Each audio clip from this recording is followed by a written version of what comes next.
ಡಿ.ಕೆ. ಶಿವಕುಮಾರ್ ಮತ್ತು ವಿಜೇಂದ್ರ ಮಧ್ಯೆ ಇರತಕ್ಕಂತ ಆತ್ಮೀಯತೆ, ಎಲ್ಲೋ ಒಂದ್ ಕಡೆ ನಾನೇ ಅಡ್ಡ ಮತದಾನಕ್ಕೆ ಅವಕಾಶನ ಮಾಡಿಕೊಟ್ಟಿದ್ದೇನೆ ಅನ್ನುವ ಆರೋಪಗಳು ಕೂಡ ಸಾಮಾಜಿಕ ಜಾಲತಾಣಗಳಲ್ಲೂ ಕೂಡ ಚರ್ಚೆ ಆಗ್ತಾ ಇದೆ, ಪತ್ರಿಕಾ ಮಾಧ್ಯಮಗಳಲ್ಲೂ ಕೂಡ ಚರ್ಚೆ ಆಗ್ತಾ ಇದೆ. ವಿಜೇಂದ್ರ ಅವರು ಕೂಡ ಅವ್ರ ಜೊತೆ ಸೇರಿಕೊಂಡು ಕಾಂಗ್ರೆಸ್ ಪಕ್ಷ ಜೊತೆ ಮಿಲಾವಟ್ ಮಾಡಿಕೊಂಡು ಅಡ್ಡ ಮತದಾನಕ್ಕೆ ಅವಕಾಶ ಮಾಡಿಕೊಟ್ಟಿದ್ದೆ. ಆದ್ರೆ ಈ ಶಾಸಕಗಳು ತೇಲು ಪಕ್ಷಕ್ಕೆ ದ್ರೋಹ ಬಗೆಯುವಂತ ಕೆಲಸ ಮಾಡಿದ್ದಾರೋ ನಾನು ಕೂಡ ಅದೇ ಮಾಡಿದಂತ ಆಗ್ತದೆ. ಬಿಜೆಪಿ ರಾಜ್ಯಾಧ್ಯಕ್ಷ ಬಿವೈ ವಿಜಯೇಂದ್ರ ಅವರು ಜೂನ್ 26ರ ಶುಕ್ರವಾರ ಶ್ರೀ ಕ್ಷೇತ್ರ ಧರ್ಮಸ್ಥಳಕ್ಕೆ ಭೇಟಿ ನೀಡಿ ಶ್ರೀ ಮಂಜುನಾಥ ಸ್ವಾಮಿಗೆ ವಿಶೇಷ ಪೂಜೆ ಸಲ್ಲಿಸಿದ್ದರು. ಬಳಿಕ ಸುದ್ದಿಗೋಷ್ಠಿಯಲ್ಲಿ ಮಾತನಾಡಿದ ಅವರು, ರಾಜ್ಯದಲ್ಲಿ ಉತ್ತಮ ಮಳೆಯಾಗಿ ರೈತರಿಗೆ ಉತ್ತಮ ಬೆಲೆ ಸಿಗಲಿ ಹಾಗೂ ಕರ್ನಾಟಕದಲ್ಲಿ ಮತ್ತೆ ಬಿಜೆಪಿ ಸರ್ಕಾರ ಅಧಿಕಾರಕ್ಕೆ ಬರಲಿ ಎಂದು ಪ್ರಾರ್ಥನೆ ಸಲ್ಲಿಸಿದ್ದಾಗಿ ಹೇಳಿದರು.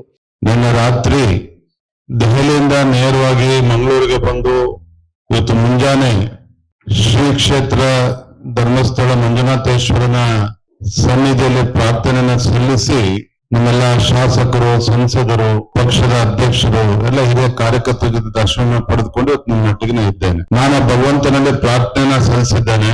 ಮಂಜುನಾಥೇಶ್ವರನ ಸನ್ನಿಧಿಯಲ್ಲಿ ರಾಜ್ಯದಲ್ಲಿ ಏನೋ ಭೀಕರ ಬರಗಾಲದ ಪರಿಸ್ಥಿತಿ ನಿರ್ಮಾಣ ಆಗ್ತಾ ಇದೆ, ಅವೆಲ್ಲವೂ ಕೂಡ ಸರಿ ಹೋಗಿ ಸರಿಯಾದಂತ ಮಳೆಯಾಗಿ ಈ ನಾಡಿನ ರೈತರ ಬದುಕನ್ನ ಹಸನಾಗಬೇಕು, ರೈತ ಬೆಳೆದಂತ ಬೆಳೆಗೆ ಒಂದು ವೈಜ್ಞಾನಿಕ ಬೆಲೆ ಸಿಗಬೇಕು, ಅವೆಲ್ಲ ದಿನಗಳು ಬರಲಿ ಅಂತ ಹೇಳಿ ಪ್ರಾರ್ಥನೆ ಸಲ್ಲಿಸಿದ್ದೇನೆ.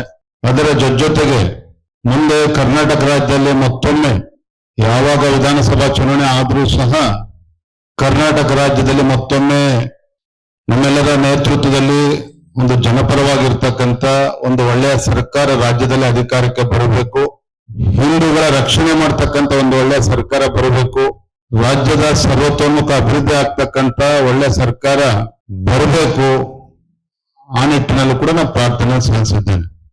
ವಿಧಾನ ಪರಿಷತ್ ಚುನಾವಣೆಯ ಅಡ್ಡ ಮತದಾನ ಪ್ರಕರಣದಲ್ಲಿ ತಮ್ಮ ವಿರುದ್ಧ ಕೇಳಿ ಬಂದಿರುವ ಎಲ್ಲ ಆರೋಪಗಳನ್ನು ತಳ್ಳಿ ಹಾಕಿದರು. ತಮ್ಮ ಮತ್ತು ಡಿ.ಕೆ. ಶಿವಕುಮಾರ್ ನಡುವೆ ಯಾವುದೇ ರಾಜಕೀಯ ಅಥವಾ ವೈಯಕ್ತಿಕ ಸಂಬಂಧ ಇಲ್ಲ ಎಂದು ಸ್ಪಷ್ಟಪಡಿಸಿದರು. ಇದೇ ಸಂದರ್ಭದಲ್ಲಿ ಅಡ್ಡ ಮತದಾನ ಪ್ರಕರಣವನ್ನು ಬಿಜೆಪಿ ವರಿಷ್ಠರು ಗಂಭೀರವಾಗಿ ಪರಿಗಣಿಸಿದ್ದು ಸತ್ಯ ಹೊರಬರಲಿದೆ ಎಂಬ ವಿಶ್ವಾಸ ವ್ಯಕ್ತಪಡಿಸಿದ ಅವರು, ಹಿರಿಯ ನಾಯಕರ ಸಲಹೆಯ ಮೇರೆಗೆ ಧರ್ಮಸ್ಥಳದಲ್ಲಿ ಶಾಸಕರಿಂದ ಆಣೆ ಪ್ರಮಾಣ ಮಾಡಿಸುವ ನಿರ್ಧಾರವನ್ನು ಕೈಬಿಟ್ಟಿರುವುದಾಗಿ ತಿಳಿಸಿದ್ದಾರೆ.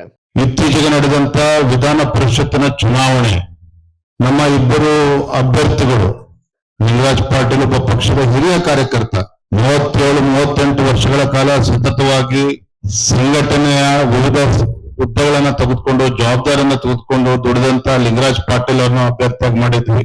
ಅತ್ಯಂತ ಹಿಂದುಳಿದ ಸಮಾಜ, ಮಡಿವಾಳ ಸಮಾಜಕ್ಕೆ ಸೇರಿದಂತ ನಮ್ಮ OBC ಮೋರ್ಚಾದ ಅಧ್ಯಕ್ಷ ರಘು ಕೌಟಿಲ್ಯ ಅವರನ್ನು ಕೂಡ ಅಭ್ಯರ್ಥಿ ಮಾಡಿದ್ವಿ. ರಘು ಕೌಟಿಲ್ಯ ಅವರು 29 ಮತಗಳನ್ನ ಪಡೆದ್ರು, ಲಿಂಗರಾಜ್ ಪಾಟೀಲ್ ಅವರು 27 ಮತಗಳನ್ನ ಪಡೆದುಕೊಂಡು ಜಯಶಾಲಿ ಆಗಿದ್ದಾರೆ, ನಿಮಗೆ ತಿಳಿದಿರುವಂತ ವಿಚಾರ. ಆದ್ರೆ ಚುನಾವಣೆ ಸಂದರ್ಭದಲ್ಲಿ ನಡೆದಂತ ಅಡ್ಡ ಮತದಾನ ನನ್ನನ್ನು ಸೇರಿದಂತೆ ರಾಜ್ಯದ ಲಕ್ಷಾಂತರ ಕಾರ್ಯಕರ್ತರು ಬಹಳ ನೋವನ್ನ ವ್ಯಕ್ತಪಡಿಸಿದ್ದಾರೆ, ಬಹಳ ನೋವನ್ನ ಅನುಭವಿಸಿದ್ದಾರೆ. ಬಿಜೆಪಿಯ ನಮ್ಮ ಶಾಸಕರುಗಳಾದಂತ ಅಡ್ಡ ಮತದಾನ ಬೇರೆ ಬೇರೆ ಚರ್ಚೆಗಳನ್ನು ಕೂಡ ರಾಜ್ಯಾದ್ಯಂತ ಹುಟ್ಟಾಕಿರ್ತಕ್ಕಂಥದ್ದು ಕೂಡ ನಾನು ಗಮನಿಸ್ತಾ ಇದ್ದೇನೆ. ಹಾಗಾಗಿ ಅವತ್ತು ನಾನು ಚುನಾವಣೆ ಫಲಿತಾಂಶದ ಮಾರನೇ ದಿನ ನನ್ನ ಮನಸ್ಸಿಗೂ ಕೂಡ ಅಗಾಧವಾದಂತ ಘಾಸಿಯಾದಂತ ಸಂದರ್ಭದಲ್ಲಿ ಶಾಸಕಾಂಗ ಪಕ್ಷದ ಸಭೆ ಧರ್ಮಸ್ಥಳದಲ್ಲಿ ಆಗ್ಬೇಕು, ಶಾಸಕರು ಸನ್ನಿಧಿಯಲ್ಲಿ ಸತ್ಯಾಸತ್ಯತೆ ತಿಳಿದುಕೊಳ್ಬೇಕು ಅಂತೇಳಿ ನಾನು ಹೇಳಿದ್ದು ನಿಜ. ನಾನು ಕೂಡ ಒಬ್ಬ ಭಾವನಾತ್ಮಕ ವ್ಯಕ್ತಿ. ನನ್ನ ಮನಸ್ಸಿಗೆ ಏನು ತೋಚ್ತೋ ಅದನ್ನು ಹೇಳಿದ್ದೇನೆ. ಪಕ್ಷದ ಎಲ್ಲ ಹಿರಿಯ ನಾಯಕರ ಅಭಿಪ್ರಾಯದ ಮೇರೆಗೆ, ಇಲ್ಲ ವಿಜೇಂದ್ರ ಅವರು ಇದಕ್ಕೆ ನಾವು ಅಲ್ಲಿ ತನಕ ತೆಗೆದುಕೊಂಡು ಹೋಗೋದು ಬೇಡ, ವರಿಷ್ಠರ ಗಮನಕ್ಕೆ ತರೋಣ, ಹಿಂದೆಲ್ಲ ನಾಳೆ ಸತ್ಯ ಏನು ಅಂತೇಳಿ ಗೊತ್ತಾಗೇ ಆಗ್ತದೆ, ಅಲ್ಲಿಂದ ಮುಂದುವರ್ಸೋದು ಬೇಡ ಅಂತೇಳಿ ನನಗೆ ಕಿವಿ ಮಾತನ್ನ ಹೇಳಿದಂತ ಸಂದರ್ಭದಲ್ಲಿ ಅವರೆಲ್ಲರ ಮಾತಿಗೆ ಗೌರವನ ಕೊಟ್ಟು, ಆದ್ರೂ ಕೂಡ ನಾನು ಈ ಕ್ಷೇತ್ರದ ಒಬ್ಬ ಪರಮ ಭಕ್ತನಾಗಿ ನಾನು ಬಂದು ದೇವರ ದರ್ಶನ ಪಡೆದುಕೊಳ್ಬೇಕು, ಮಂಜುನಾಥೇಶ್ವರ ಪ್ರಾರ್ಥನೆ ಸಲ್ಲಿಸಬೇಕು ಅಂತ ನಾನು ಬಂದಿದ್ದೇನೆ. ಸಾಕಷ್ಟು ಅಪಪ್ರಚಾರಗಳು ಅವತ್ತು ಕೂಡ ಆಯ್ತು, ಇವತ್ತು ಕೂಡ ಆಗ್ತಾ ಇದೆ. ಒಂದು ಜವಾಬ್ದಾರಿ ಸ್ಥಾನದಲ್ಲಿ ನಿಂತು ನಾನು ಮಾತನಾಡ್ತಾ ಇದ್ದೇನೆ. ಈ ಒಂದು ಪವಿತ್ರ ಕ್ಷೇತ್ರದಲ್ಲಿ ನಿಂತು ನಾನು ಮಾತನಾಡ್ತಾ ಇದ್ದೇನೆ. ನಾನು ಏನ್ ಮಾತನಾಡ್ತಾ ಇದ್ದೇನೆ ಅಂತಕ್ಕಂಥ ಅರಿವು ಕೂಡ ನನಗಿದೆ.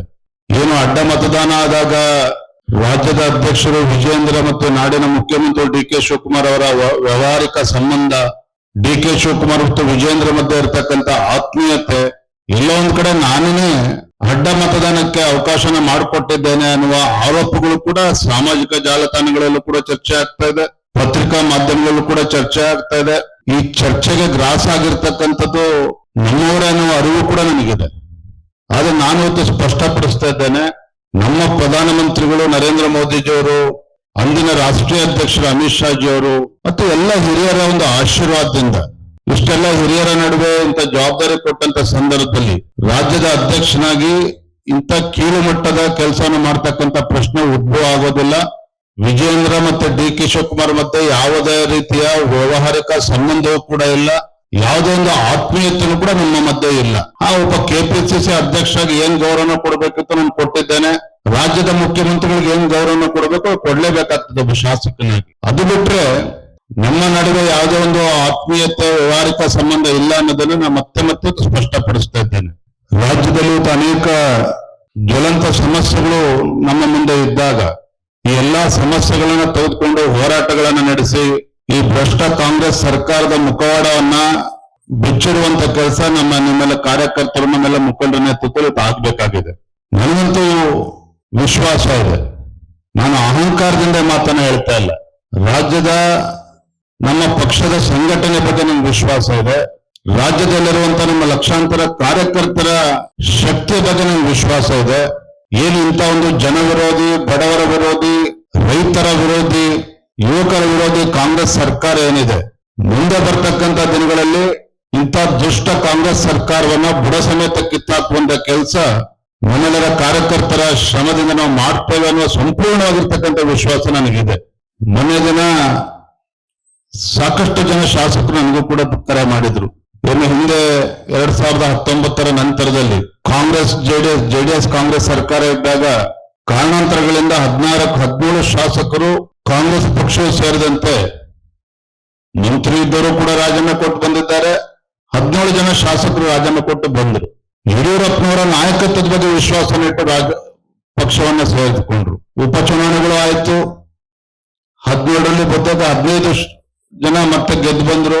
ಸನ್ಮಾನ್ಯ ಯಡಿಯೂರಪ್ಪನವರ ನೇತೃತ್ವದಲ್ಲಿ ಒಳ್ಳೆ ಸರ್ಕಾರನೂ ಕೂಡ ಕೊಟ್ಟಿದ್ದಾರೆ.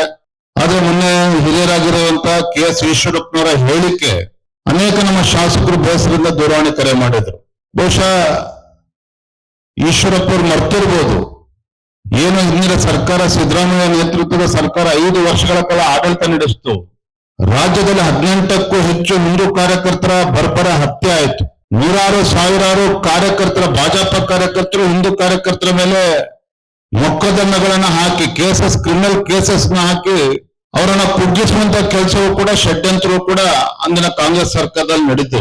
ಆದ್ರೆ ಅಂತ ಸಂದರ್ಭದಲ್ಲಿ ಆ 17 ಜನ ಶಾಸಕರು, ಇವತ್ತು ಕೆಲವರು ಕಾಂಗ್ರೆಸ್ ಇರಬಹುದಿಲ್ಲ ಅಂತಲ್ಲ, ಆದ್ರೆ ಅವತ್ತು ನಮ್ಮ ಜೊತೆಲಿ ಕೈ ಜೋಡಿಸತಕ್ಕಂತ ಪರಿಣಾಮವಾಗಿ ಒಳ್ಳೆ ಆಡಳಿತನೂ ಕೂಡ ನಮ್ಮ ಭಾಜಪ ಸರ್ಕಾರ ಕೊಡೋದಕ್ಕೆ ಸಾಧ್ಯ ಆಯಿತು. ನೂರಾರು ಸಾವಿರಾರು ಜನ ಕಾರ್ಯಕರ್ತರಿಗೆ ವಿವಿಧ ನಿಗಮಗಳಲ್ಲಿ ಅವಕಾಶ ಸಿಕ್ತು. ಬಹುಶಃ ಈಶ್ವರಪ್ಪ ಮರ್ತೋಗ್ಬೇಕು, ಅವರು ಕೂಡ ಗ್ರಾಮೀಣಾಭಿವೃದ್ಧಿ ಸಚಿವರಾಗಿ ಏನೇನ್ ಕೆಲಸ ಮಾಡಿದ್ರು ಚರ್ಚೆ ಮಾಡೋದಕ್ಕೆ ಹೋಗಲ್ಲ, ಚಿಕ್ಕವನಾಗ್ತಾನೆ, ಕಾಂಟ್ರಾಕ್ಟರ್ ಆತ್ಮಹತ್ಯೆ ಮಾಡ್ಕೊಂಡು ಅವೆಲ್ಲವೂ ಕೂಡ ಈಗ ಪ್ರಸ್ತುತ ಏನಲ್ಲ. ಆದ್ರೆ ಅವರು ಕೂಡ ಗ್ರಾಮೀಣ ಅಭಿವೃದ್ಧಿ ಸಚಿವರಾಗಿ ಎಂಜಾಯ್ ಮಾಡಿದ್ರು, ಇಲ್ಲ ಅಂತೇನಿಲ್ಲ. ಅದು ಎಲ್ಲವೂ ಕೂಡ ಮರ್ತೋಗಿದೆ ಅಂತ ಕಾಣ್ತದೆ. ನಾನು ನಮ್ಮ 63 ಶಾಸಕರಲ್ಲಿ ನಾನು ತಮ್ಮ ಮುಖೇನ ಇವತ್ತು ನಾನು ಹೇಳೋದಕ್ಕೆ ಇಚ್ಛೆ ಪಡ್ತೇನೆ, ಕಾಂಗ್ರೆಸ್ ಪಕ್ಷ ಏನು ಅಡ್ಡ ಮತದಾನದಲ್ಲಿ ಬೇರೆ ಬೇರೆ ಹೆಸರುಗಳನ್ನ ತೇಲ್ಬಿಡ್ತಕ್ಕಂಥ ಕೆಲಸವೂ ಕೂಡ ನಡೀತಾ ಇದೆ. ಅದನ್ನ ನಮ್ಮ ಶಾಸಕರುಗಳು ಕೂಡ ಬೇಸರ ಆಗಿದ್ದಾರೆ. ಅಷ್ಟೇ ಅಲ್ಲ, ಶಾಸಕಗಳ ಕ್ಷೇತ್ರದಲ್ಲಿ ನಮ್ಮ ಶಾಸಕರನ್ನು ಕೂಡ ಅನುಮಾನ ಮಾಡ್ಪಡ್ತಕ್ಕಂಥ ಸಂದರ್ಭ ಕೂಡ ಸೃಷ್ಟಿಯಾಗಿದೆ. ನಿನ್ನೆ ಹರಿಹರದ BP ಹರೀಶ್ ಅವರ ಮಾತುಗಳನ್ನು ಕೂಡ ಕೇಳ್ತಾ ಇದ್ದೆ. ನಮ್ಮ ಬಗ್ಗೆನೇ ನಮ್ಗೆ ಅನುಮಾನ ಪಡ್ತಕ್ಕಂಥ ಪರಿಸ್ಥಿತಿ ನಿರ್ಮಾಣ ಆಗಿರ್ತಕ್ಕಂಥದ್ದು ಸತ್ಯ. ಯಾರು ಇವತ್ತು ಪಕ್ಷಕ್ಕೆ ದ್ರೋಹ ಬಗೆಯುವಂತ ಕೆಲಸ ಮಾಡಿದ್ದಾರೆ, ಖಂಡಿತ ನಮ್ಮ ಪಕ್ಷದ ವರಿಷ್ಠರು ಎಲ್ಲವನ್ನು ಕೂಡ ಗಮನಿಸ್ತಾ ಇದ್ದಾರೆ. ಸತ್ಯ ಇಂದಲ್ಲ ನಾಳೆ ಹೊರಗೆ ಬರಲೇಬೇಕಾಗ್ತದೆ, ಬಂದೇ ಬರ್ತದೆ. ವಿಜಯನವರು ಕೂಡ ಅವ್ರ ಜೊತೆ ಸೇರಿಕೊಂಡು ಕಾಂಗ್ರೆಸ್ ಪಕ್ಷ ಜೊತೆ ಮಿಲಾವಟ್ ಮಾಡಿಕೊಂಡು ಅಡ್ಡ ಮತದಾನಕ್ಕೆ ಅವಕಾಶ ಮಾಡಿಕೊಟ್ಟಿದ್ದೆ. ಆದ್ರೆ ಈ ಶಾಸಕಗಳು ಏನು ಪಕ್ಷಕ್ಕೆ ದ್ರೋಹ ಬಗೆಯುವಂತ ಕೆಲಸ ಮಾಡಿದ್ದಾರೋ ನಾನು ಕೂಡ ಅದೇ ಮಾಡಿದಂತ ಆಗ್ತದೆ. ಅದ್ರ ಯಾವುದಕ್ಕೂ ಕೂಡ ಇವೆಲ್ಲವೂ ಕೂಡ ಸತ್ಯಕ್ಕೆ ದೂರವಾಗಿರ್ತಕ್ಕಂಥದ್ದು. ಇವತ್ತಿಗೆ ಈ ಚರ್ಚೆಗೆ ಇತಿಶ್ರೀ ಆಡಿ ಮುಂದಿನ ದಿನಗಳಲ್ಲಿ ರಾಜ್ಯಾದ್ಯಂತ ಪ್ರವಾಸ ಮಾಡಿ ಸಂಘಟನೆಯನ್ನು ಬಲವನ್ನು ಪಡಿಸಿ ರಾಜ್ಯದ ಮುಖ್ಯಮಂತ್ರಿಗಳು ಎಷ್ಟು ಬಲಿಷ್ಠ ಇದ್ರು ಪರವಾಗಿಲ್ಲ, ಅವರ ಆರ್ಭಟ ಮತ್ತೊಂದು ಏನೇ ಇದ್ರು ಕೂಡ ನನಗೆ ಸಂಪೂರ್ಣ ವಿಶ್ವಾಸ ಇದೆ. ಮುಂದಿನ ದಿನಗಳಲ್ಲಿ ಮತ್ತೊಮ್ಮೆ ರಾಜ್ಯದಲ್ಲಿ ನಮ್ಮ ಪಕ್ಷದ ಹಿರಿಯರ ನೇತೃತ್ವದಲ್ಲಿ ಮತ್ತೊಮ್ಮೆ ಭಾರತೀಯ ಜನತಾ ಪಾರ್ಟಿ ಸರ್ಕಾರ ಬರ್ತದೆ. ಒಳ್ಳೆ ಆಡಳಿತನ ಕೊಡ್ತಕ್ಕಂಥ ಕೆಲಸವನ್ನ ಮಾಡ್ತೇವೆ. ಆದ್ರೆ ಈಗಿನ ಪರಿಸ್ಥಿತಿ ಮುಂದಿನ 2 ವರ್ಷಗಳ ಕಾಲ ರಾಜ್ಯಾದ್ಯಂತ ಪ್ರವಾಸ ಮಾಡಿ ಎಲ್ಲ ಹಿರಿಯರ ಆಶೀರ್ವಾದದಿಂದ ಸಂಘಟನೆಗೆ ಶಕ್ತಿ ತುಂಬುವಂತ ಕೆಲಸ ಮಾಡ್ತೇನೆ ಅನ್ನೋ ಮಾತನ್ನ ನಾನು ಈ ಸಂದರ್ಭದಲ್ಲಿ ತಿಳಿಸೋದಕ್ಕೆ ಇಚ್ಛೆ ಪಡ್ತೇನೆ.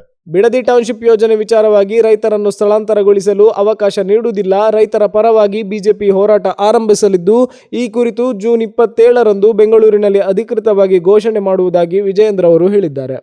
ಬಿಡದಿ ವಿಚಾರದಲ್ಲಿ ರೈತರನ್ನ ಒಕ್ಕಲಿಪಿಸುವಂತ ಕೆಲಸ ಮಾಡೋದಕ್ಕೆ ಏನು ಸರ್ಕಾರ ಹೊರಟಿದೆ, ಅದಕ್ಕೆ ಭಾರತೀಯ ಜನತಾ ಪಾರ್ಟಿ ನಾವು ಕೂಡ ಅವಕಾಶನ ಕೊಡೋದಿಲ್ಲ. ಆ ಭಾಗದ ರೈತರ ಪರವಾಗಿ ನಾವು ಕೂಡ ಹೋರಾಟವನ್ನು ಕೈಗೆತ್ತಿಕೊಳ್ತೇವೆ. ನಾಳೆ ದಿನ ಬೆಂಗಳೂರಿನಲ್ಲಿ ನಾನು ಅದನ್ನು ಘೋಷಣೆ ಮಾಡ್ತೇನೆ. ಮತ್ತೊಂದು ಕಡೆ ಗೃಹಲಕ್ಷ್ಮಿ ಯೋಜನೆಯಲ್ಲಿ 100 ಕೋಟಿ ರೂಪಾಯಿಗಳು ಇವತ್ತು ಅವ್ಯವಹಾರ ಆಗಿರ್ತಕ್ಕಂಥದ್ದು ಮೊನ್ನೆ CAG ರಿಪೋರ್ಟ್ ನಲ್ಲೂ ಕೂಡ ಬಂದಿದೆ. ರಾಜ್ಯ ಮಟ್ಟದಲ್ಲಿ ಗ್ಯಾರಂಟಿ ಅನುಷ್ಠಾನ ಸಮಿತಿ ಅಧ್ಯಕ್ಷ ಮಾಡ್ಕೊಂಡಿದ್ದಾರೆ, ಜಿಲ್ಲಾ ಮಟ್ಟದಲ್ಲಿದ್ದಾರೆ, ಪ್ರತಿ ವಿಧಾನಸಭಾ ಕ್ಷೇತ್ರದಲ್ಲೂ ಕೂಡ ಮಾಡ್ಕೊಂಡಿದ್ದಾರೆ. 100 ಕೋಟಿ ರೂಪಾಯಿಗಳು ಅವ್ರಿಗೆ ಸರ್ಕಾರದ ಸಂಬಳವೂ ಕೂಡ ಹೋಗ್ತಾ ಇದೆ, ವ್ಯವಸ್ಥೆಗಳು ಕೊಟ್ಟಿದ್ದಾರೆ. ಇದರ ನಡುವೆನೂ ಕೂಡ CAG ರಿಪೋರ್ಟ್ ಅಲ್ಲಿ ಈ ರೀತಿ ಒಂದು ವರದಿ ಬಂದಿದೆ ಅಂತ ಹೇಳಿದ್ರೆ ನಾನು ತಮ್ಮ ಮುಖೇನ ರಾಜ್ಯದ ಮುಖ್ಯಮಂತ್ರಿಗಳಿಗೆ ನಾನು ಆಗ್ರಹ ಪಡಿಸ್ತೇನೆ. ಫಸ್ಟ್ ನಿಮ್ಮ ಗ್ಯಾರಂಟಿ ಅಧ್ಯಕ್ಷಗಳನ್ನ ಬರ್ಖಾಸ್ತ್ ಮಾಡಿ, ಸರ್ಕಾರಿ ಇವತ್ತು ಅಧಿಕಾರಿ ಮುಖ್ಯಮಂತ್ರಿಗಳಾಗಿ ಅಧಿಕಾರಿಗಳನ್ನ ವಿಶ್ವಾಸಕ್ಕೆ ತೆಗೆದುಕೊಳ್ಳಿ.